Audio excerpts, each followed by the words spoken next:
Hello for the 13th week in Ordinary Time. No clerical shirt, just my Keeneland shirt. I have no scheduled Mass in a parish this weekend, so therefore I don't have to dress up in clerical, chasuble and so forth.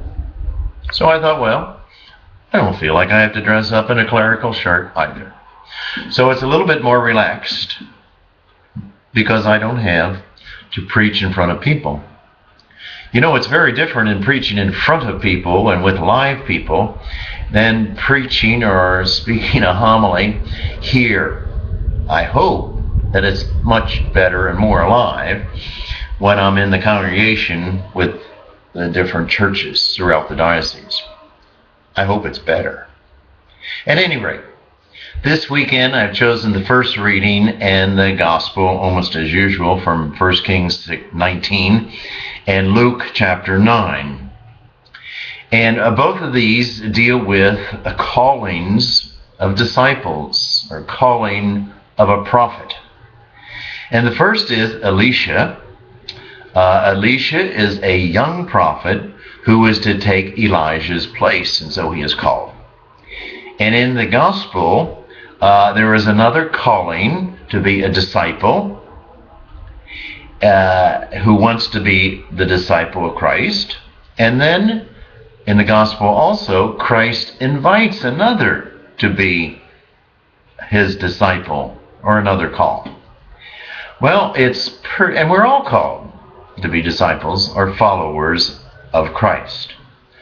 Well, the first in the Old Testament, in the book of Kings, the young man says, well, yes, I'll be that prophet, but first let me go back and kiss my mother and my father goodbye, and then I'll come and be the prophet. And he does just that. And he makes a commitment, and it seems like a heck of a commitment. After he kisses his parents goodbye, he goes and he burns bridges behind him. He gives his whole self to prophecy. And so he takes his oxen and he slaughters them. He burns them in sacrifice. And he uses the wood of the plow and so forth. And then he takes the burnt offering and gives it to the poor. And he has nothing to go back to because he totally gives himself to God to be God's spokesman person in his life. Total. Great commitment. The second one wants to be a follower of Christ or his disciple. And he gets this little information from Christ. You better watch out what you're asking for or you want to be, because it is no easy matter to be one of my disciples. You know, where you're going to live and stay, and it's not easy. So you better think it over if you really want to be one of my true disciples. And then there is a third call. And Christ calls a third person to be his disciple, his follower. And the follower says, well, let me go first back to my father and mother. Or especially, let me go back and bury my father. And what a wild response Jesus Christ gives. Let the dead bury the dead. You, don't go back. Follow me. Totally give yourself to me. Wow. Quite a difference than the call of the prophet Elisha of the Old Testament, of this young disciple, a follower of Christ, in the New Testament. And you know, we all are called to be disciples of Christ.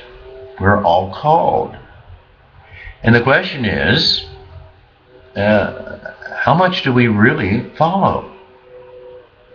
Just one thing for thought.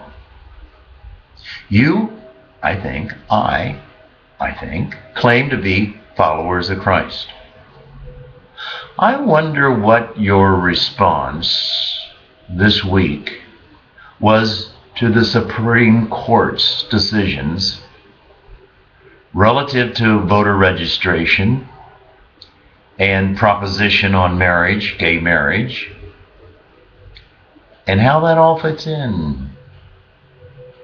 The disciples of Christ having good, equal, proper voting rights for all of our citizens, black and white, rich and poor, and to be a disciple of Christ, how you respond to gay marriage or the proposition of California or what's happening in our society.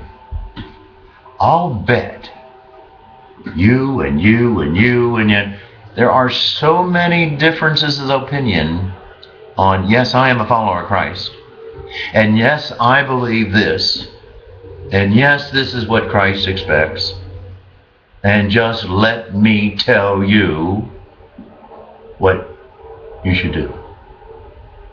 Well, let me tell you, I think you ought to tell yourself what and how your response ought to be as a follower of Christ. And respect and love your neighbor as much as you love yourself.